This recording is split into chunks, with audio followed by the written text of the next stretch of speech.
Chapter 1. The Man Who Desired Gold. Banseer, the chariot builder of Babylon, was thoroughly discouraged. From his seat upon the low wall surrounding his property, he gazed sadly at his simple home and the open workshop in which stood a partially completed chariot. His wife frequently appeared at the open door. Her furtive glances in his direction reminded him that the meal bag was almost empty and he should be at work finishing the chariot, hammering and hewing, polishing and painting, stretching taut the leather over the wheel rims, preparing it for delivery so he could collect from his wealthy customer. Nevertheless, his fat, muscular body sat stolidly upon the wall. His slow mind was struggling patiently with a problem for which he could find no answer. The hot tropical sun, so typical of this valley of the Euphrates, beat down upon him mercilessly. Beads of perspiration formed upon his brow and trickled down unnoticed to lose themselves in the hairy jungle on his chest. Beyond his home towered the high terraced walls surrounding the king's palace. Nearby, cleaving the blue heavens, was the painted tower of the Temple of Bel. In the shadow of such grandeur was his simple home and many others far less neat and well cared for. Babylon was like this, a mixture of grandeur and squalor, of dazzling wealth and direst poverty, crowded together without plan or system within the protecting walls of the city. Behind him, had he cared to turn and look, the noisy chariots of the rich jostled and crowded aside the sandaled tradesmen as well as the barefooted beggars. Even the rich were forced to turn into the gutters to clear the way for the long lines of slave water carriers on the king's business, each bearing a heavy goatskin of water to be poured upon the hanging gardens. Banseer was too engrossed in his own problem to hear or heed the confused hubbub of the busy city. It was the unexpected twanging of the strings from a familiar lyre that aroused him from his reverie. He turned and looked into the sensitive, smiling face of his best friend, Kabai, the musician. "May the gods bless thee with great liberality, my good friend," began Kabai with an elaborate salute. "Yet it does appear they have already been so generous thou needst not to labor. I rejoice with thee in thy good fortune. More, I would even share it with thee. Pray, from thy purse, which must be bulging, else thou wouldst be busy in yon shop, extract but 2 humble shekels and lend them to me until after the nobleman's feast this night. Thou wilt not miss them ere they are returned." "If I did have 2 shekels," Banseer responded gloomily, "to no one could I lend them, not even to you, my best of friends, for they would be my fortune, my entire fortune." No one lends his entire fortune, not even to his best friend. "What?" exclaimed Kabai with genuine surprise. "Thou hast not 1 shekel in thy purse, yet sit like a statue upon a wall? Why not complete that chariot? How else canst thou provide for thy noble appetite? 'Tis not like thee, my friend. Where is thy endless energy? Doth something distress thee? Have the gods brought to thee troubles?" "A torment from the gods it must be," Banseer agreed. "It began with a dream, a senseless dream in which I thought I was a man of means. From my belt hung a handsome purse, heavy with coins. There were shekels which I cast with careless freedom to the beggars. There were pieces of silver with which I did buy finery for my wife and whatever I did desire for myself. There were pieces of gold which made me feel assured of the future and unafraid to spend the silver. A glorious feeling of contentment was within me. You would not have known me for thy hard-working friend, nor wouldst have known my wife, so free from wrinkles was her face and shining with happiness. She was again the smiling maiden of our early married days." "A pleasant dream indeed," commented Kabai.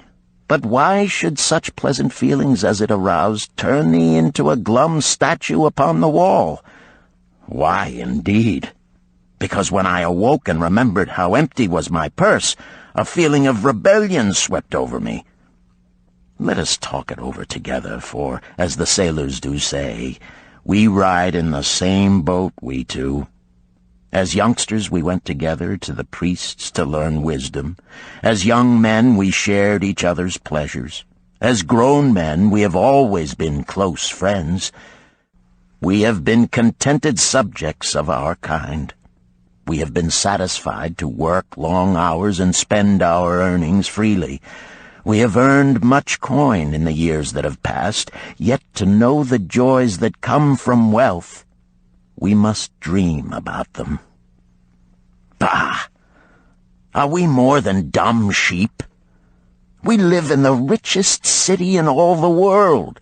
The travelers do say none equals it in wealth. About us is much display of wealth, but of it we ourselves have not. After half a lifetime of hard labor, thou, my best of friends, hast an empty purse, and sayest to me, "May I borrow such a trifle as 2 shekels until after the nobleman's feast this night?" Then what do I reply? Do I say, "Here is my purse, its contents will I gladly share"? No, I admit that my purse is as empty as thine. What is the matter? Why cannot we acquire silver and gold, more than enough for food and robes? Consider also our sons, Bansir continued. Are they not following in the footsteps of their fathers? Need they and their families, and their sons' families, live all their lives in the midst of such treasures of gold, and yet, like us, be content to banquet upon sour goat's milk and porridge? Never in all the years of our friendship didst thou talk like this before, Bansir. Kabai was puzzled. Never in all those years did I think like this before. From early dawn until darkness stopped me, I have labored to build the finest chariots any man could make, soft-heartedly hoping some day the gods would recognize my worthy deeds and bestow upon me great prosperity. This they have never done. At last I realize this they will never do. Therefore my heart is sad. I wish to be a man of means. I wish to own lands and cattle, to have fine robes and coins in my purse. I am willing to work for these things with all the strength in my back, with all the skill in my hands, with all the cunning in my mind. But I wish my labors to be fairly rewarded. What is the matter with us? Again, I ask you, why cannot we have our just share of the good things so plentiful for those who have the gold with which to buy them? Would I knew the answer, Kabai replied. No better than thou am I satisfied. My earnings from my lyre are quickly gone. Often must I plan and scheme that my family be not hungry. Also within my breast is a deep longing for a lyre large enough that it may truly sing the strains of music that do surge through my mind. With such an instrument could I make music finer than even the king has ever heard before. Such a lyre thou shouldst have. No man in all Babylon could make it sing more sweetly. Could make it sing so sweetly not only the king, but the gods themselves would be delighted. But how mayest thou secure it while we both of us are as poor as the king's slaves? Listen to the bell. Here they come.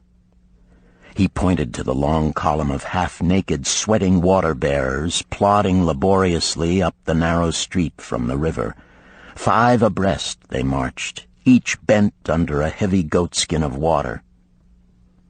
"A fine figure of a man he who doth lead them," Kabai indicated the wearer of the bell who marched in front without a load.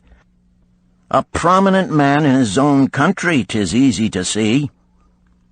"There are many good figures in the line," Bansir agreed, "as good men as we. Tall blond men from the north, laughing black men from the south, little brown men from the nearer countries, all marching together from the river to the gardens, back and forth, day after day, year after year, naught of happiness to look forward to, beds of straw upon which to sleep, hard grain porridge to eat. Pity the poor brutes, Kabai." "Pity them I do, yet thou dost make me see how little better off are we, free men though we call ourselves." "That is truth, Kabai, unpleasant thought though it may be. We do not wish to go on year after year living slavish lives, working, getting nowhere. Might we not find out how others acquire gold and do as they do?" Kabai inquired. "Perhaps there is some secret we might learn if we but sought from those who knew," replied Bansir thoughtfully. "This very day," suggested Kabai, "I did pass our old friend Arkad, riding in his golden chariot. This I will say, he did not look over my humble head as many in his station might consider his right. Instead, he did wave his hand that all onlookers might see him pay greetings and bestow his smile of friendship upon Kabai, the musician. He is claimed to be the richest man in all Babylon," Bansir mused.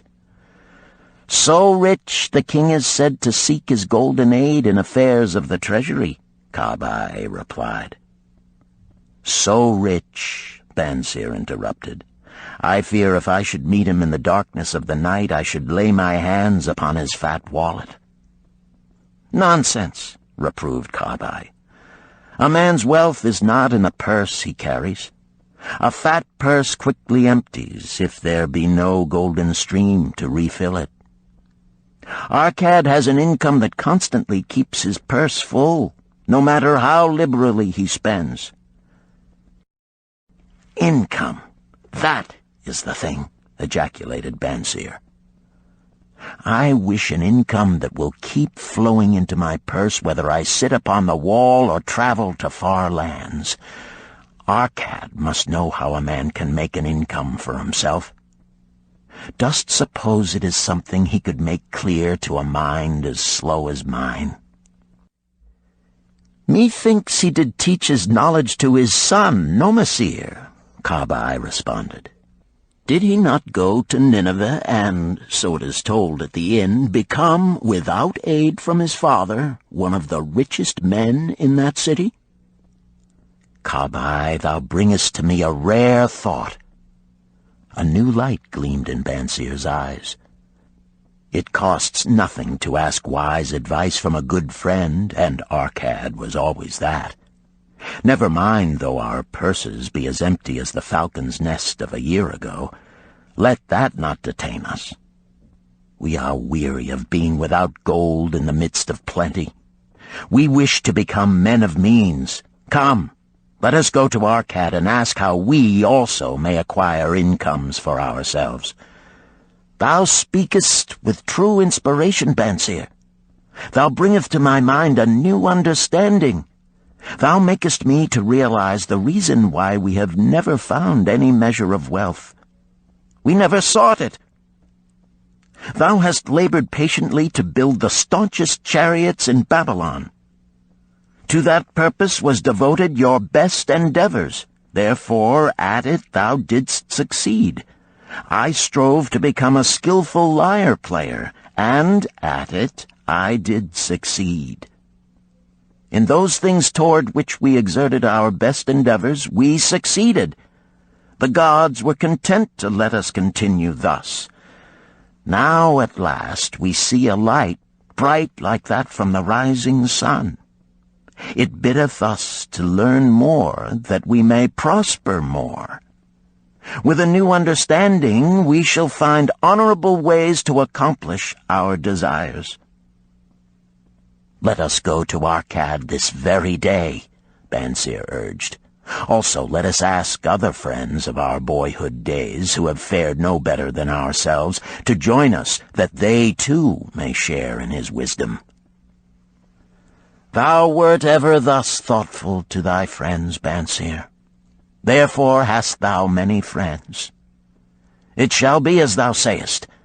We go this day and take them with us.